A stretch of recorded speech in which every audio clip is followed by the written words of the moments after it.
ശബരിമല തിരുവാഭരണ രജിസ്റ്ററിലും ക്രമക്കേട് കണ്ടെത്തി.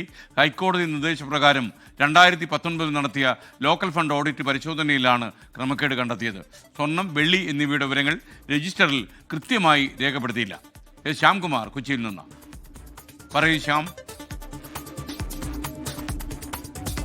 SKN 2019 ഹൈക്കോടതി നിർദ്ദേശപ്രകാരമായിരുന്നു ലോക്കൽ ഫണ്ട് ഓഡിറ്റ് വിഭാഗം ശബരിമലയിലെ സ്ട്രോങ് റൂമിലും ആറന്മുളയിൽ ശബരിമലയിലെ ഉൾപ്പെടെ തിരുവാഭരണങ്ങൾ സൂക്ഷിച്ചു വെക്കുന്ന സ്ട്രോങ് റൂമിലും പരിശോധന നടത്തിയത്. ഇതിൽ കണ്ടെത്തിയ ഏറ്റവും പ്രധാനപ്പെട്ട വീഴ്ച തിരുവാഭരണ രജിസ്റ്ററുകൾ കൃത്യമായി സൂക്ഷിച്ചിരുന്നില്ല. അതിൽ രേഖപ്പെടുത്തിയിരുന്ന അളവുകളും സ്ട്രോങ് റൂമിലുണ്ടായിരുന്ന സാധനങ്ങളും തമ്മിൽ വലിയ അന്തരം ഉണ്ടായിരുന്നു എന്ന് കണ്ടെത്തിയത് 2019 ഇതുമായി ബന്ധപ്പെട്ട് ദേവസ്വം പ്രസിഡന്റ്, അന്ന് ദേവസ്വം പ്രസിഡന്റായിരുന്ന A. പത്മകുമാർ ഉൾപ്പെടെയുള്ളവർ ഇടപെട്ടിരുന്നു.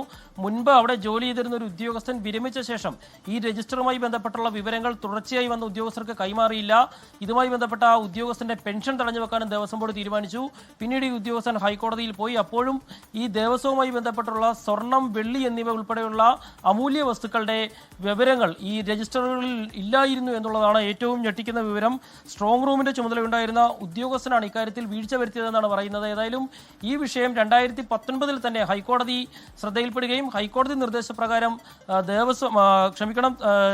ലോക്കൽ ഫണ്ട് ഓഡിറ്റ് പരിശോധന നടത്തുകയും ചെയ്തിരുന്നു. അന്ന് തന്നെ ക്രമക്കേടുകൾ കണ്ടെത്തിയതാണ്. അതിൽ തുടർ നടപടികൾ ഇല്ലാതെ പോയതാണ് വീണ്ടും ഇത്തരത്തിലുള്ള തട്ടിപ്പുകൾക്ക് ശബരിമലയെ വേദിയാക്കാൻ ഇടയാക്കിയത് എന്നുള്ളതാണ് ഈ ഉത്തരവും റിപ്പോർട്ടും വ്യക്തമാക്കുന്നത്. SKN. Okay, thank you Shyamkumar. ലോകത്തെവിടെയായാലും ഏത് സമയത്തും 24 വാർത്തകളും ഓഗ്മെന്റഡ് റിയാലിറ്റി പാക്കേജുകളും എക്സ്പ്ലെയിനറുകളും വിശദമായി കാണാൻ ഞങ്ങളുടെ യൂട്യൂബ് ചാനൽ നിങ്ങൾക്ക് സബ്സ്ക്രൈബ് ചെയ്യാം.